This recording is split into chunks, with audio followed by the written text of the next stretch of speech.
Christina leads the US Technology Partnerships team at Brightpearl. And a little bit about Brightpearl. Brightpearl provides a retail operating system to retailers and wholesalers. Its mission is clear: automate the back of office so merchants can spend their time and money growing their business, which I absolutely love. How much is enough suffering? So there's genuinely a real reason that people feel anxious about these projects. There are uh, there's a lot of scary stories, and there's lots of pain that typically usually people get to a point in their business pain that they have to actually consider it. So there's solid reasons that they embrace when they have sorry, I've got a little flustered there. Despite the scary stories, there's many triggers that create the pain that drive this purchase. And so uh, they typically shows up. It's typically time when a business is growing to such an extent that they basically become burdened with their own success. There's so much data and different data sources to track, and it starts to be unwieldy to manage that information across multiple systems. It becomes time consuming, it becomes resource intensive, and it opens up a business for errors. So pain drives this ERP consideration, right? Business pain in managing the human resource costs, pain as staff performs increasingly complex manual processes. So they want, additional automation. There's pain from a lack of trust in the numbers that are driving decisions. If you're getting your profit and your order numbers from different systems, so you want a single source of truth for sales and inventory numbers. Maybe pain is coming from customer complaints because your staff can't keep up with the growth and can't answer all of their needs. Um, but then even those businesses with this type of pain, once weighed against the legendary ERP implementation pain, do tend to kind of still try to kick the can down the road. So, we talk to clients every day whose businesses are in more pain than necessary because of previous decisions to put off this sort of decision, right? It's disruptive. So a business will decide to kick the can down the road a little longer out of that fear and just assume that they can live with those spreadsheets one more quarter, right? But they really shouldn't. Um, there is another real cost to doing nothing if your back office is not running smoothly that I wanted to examine with you today. And that is a story told with a few key numbers around customer experience. You don't usually think about back office and customer experience, but that's where we're going to go today. And especially customer pain, not business pain, but customer pain. So in 2020, Bright Pearl worked with another partner of ours, Trustpilot, the customer review company, on a body of customer research based on their big bank of research around customer input. And the research showed that the vast majority of customer dissatisfaction with online purchases can be directly attributed to back office issues. We often think of customer experiences with a purchase as ending with you hit the buy button and you're done. But the truth is, it's actually uh, a highly linked to dissatisfaction is highly linked to everything that happens after the buy button, right? Everything between when you hit that button and the package hits the porch is where things tend to go wrong. So 77% is my first number. 77% of bad reviews were tied not to dissatisfaction with the products purchased, but by the frustrations driven from operational problems. So that's a big number, but if you think about your own experience as a consumer, it starts to kind of feel intuitive, right? Think of your own bad experience right now. When you order something and you get the wrong item, the wrong size, or maybe you think you've bought it, but it's actually out of stock, or maybe you can't get the shipping information right and you get that gift you ordered, 2 days after the birthday you got it for. So and you know these experiences, and so it's really imperative that you start thinking of, oh, I'm past my numbers. So it's really imperative to start thinking about these numbers when you're thinking about its importance to your business. So the next really critical number that I want to talk to you about is 89%. Another stat we learned from our Trustpilot research is that 89% of customers who have a negative experience in purchasing from a brand will decide to never shop there again. Think about that. That's 90, almost 90%. And why should they? They often could get the same item, right, from somewhere else, almost the exact same item from another channel. There's more options than ever. Anyone who even just sold those items on in brick and mortar stores got into the online business in 2020 when they had to survive. Um, and so there's more options than ever, and anyone in marketing knows that the acquisition of a new client is so much more expensive and difficult than getting a new return client. So this number alone should also be really arresting for merchants.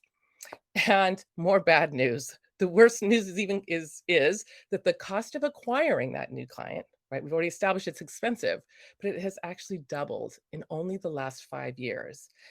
And it's estimated to double again in the next 5. So think about what that means for merchants. The cost is so high to get a new customer that many merchants actually lose money on the first sale to a new customer. So they absolutely depend on that second visit to gain a profit. They literally can't profit until the person comes back to buy again. So let's talk about that. We know that the cost to merchants that for acquiring new customers is growing from adding more and more tools to a tech stack. So uh, merchants are investing in things like pay per click, agency costs, maybe replatforming to a different e-commerce site, automating email. All of those tools that are kind of necessary to do business are adding to the cost.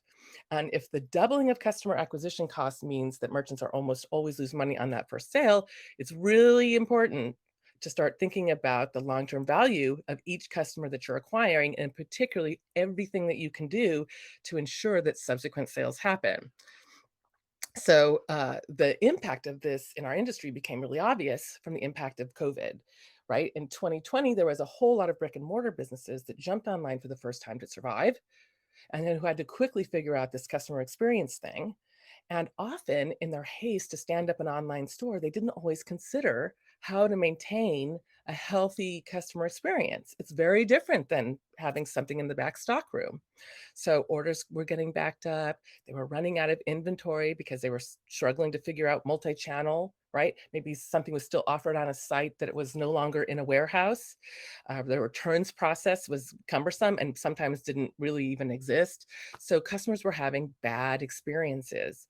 So most of those customers we've now established not likely to return. But we've also found that, unfortunately, in today's online, consumers are increasingly vocal and unforgiving of this type of mistake. And they don't just sit at home and stew in silence about it, right? I mean, we all go online and use review sites like Trustpilot to voice those concerns. So those bad experiences, unfortunately born out of a need to adapt to survive for the merchant, actually could end up risk hurting their original successful brand, even when the pandemic's concerns subside and the stores reopen. So in a rush to get online, they neglected that critical back office piece. Like, they weren't really thinking about the customer experience as a total part of that online experience. But are you starting to understand that the link between that back office and customer satisfaction is so crucial? So needless to say, I'm going to go back to my number story. Um, let's really think about what those numbers, I left one on the board, but we're going to get back to it soon. So let's think about what these numbers and the story that they tell together, what these stats and this new, more vocal customer behavior really mean for a merchant with similar operational issues. I mean, it's pretty straightforward. Merchants invest a lot in marketing to attract new customers, and a new customer is getting increasingly expensive to capture. The profitability of the business can literally hang on their return. The back office is the usual culprit driving the frustration and poor experiences that prevent that return. Ergo, it is really important that you have a functioning back office, right? That your operations are in order for you to actually grow and profit. So if you're suffering already with those business pains, this news probably actually makes you feel worse.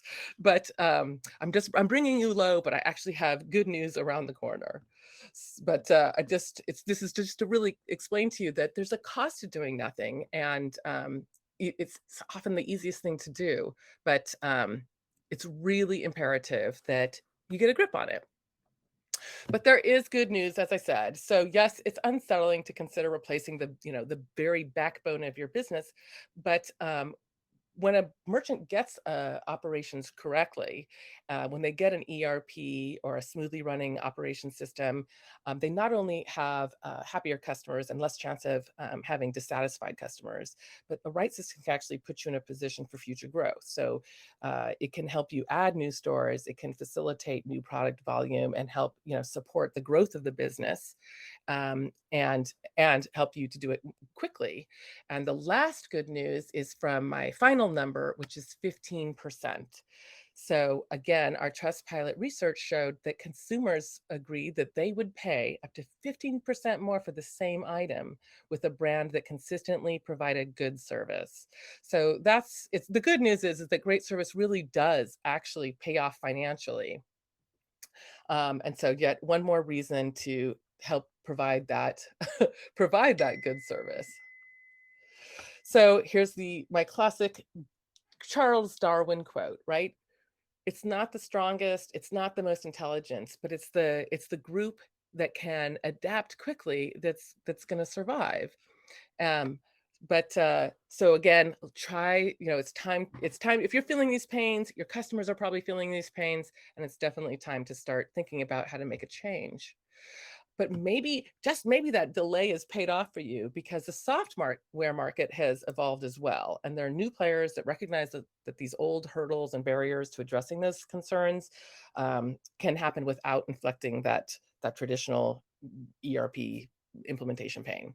So my company, Brightpearl, for example, doesn't fall into that same 55 to 75% number from Deloitte. It's actually we have actually a 99% implementation success rate, and the typical timeline is about 3 months. So there's definitely more choices than ever, but let's just kind of review what those typically are. And you probably already aware of some of these, but again, we usually use the term ERP.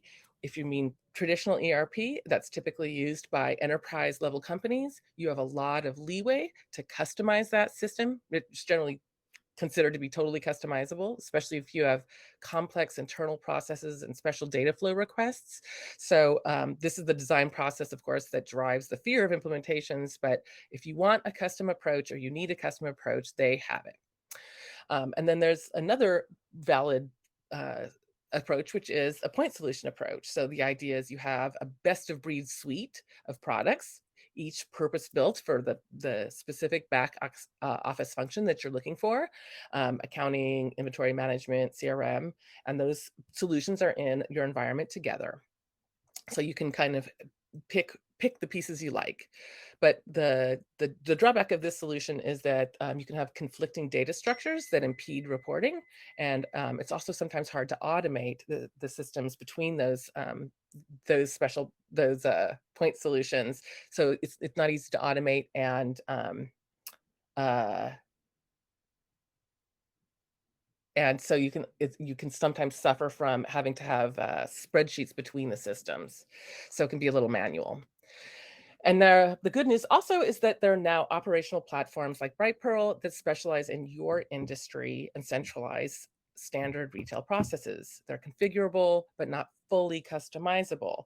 So modern systems also have open APIs, so you can integrate preferred point systems. You can have the advantage of that system, but still have ability to have a central automating access across those key processes. So there's a lot less to fear when you consider the new possibilities. The difference between traditional and modern solutions typically is that one tends to be highly customizable versus configurable. Configurable means that the processes are largely there, but you basically create the data paths, but you don't have to define every field and every process. Of course, extensible API and integration availability instead of hard coded and inflexible integrations.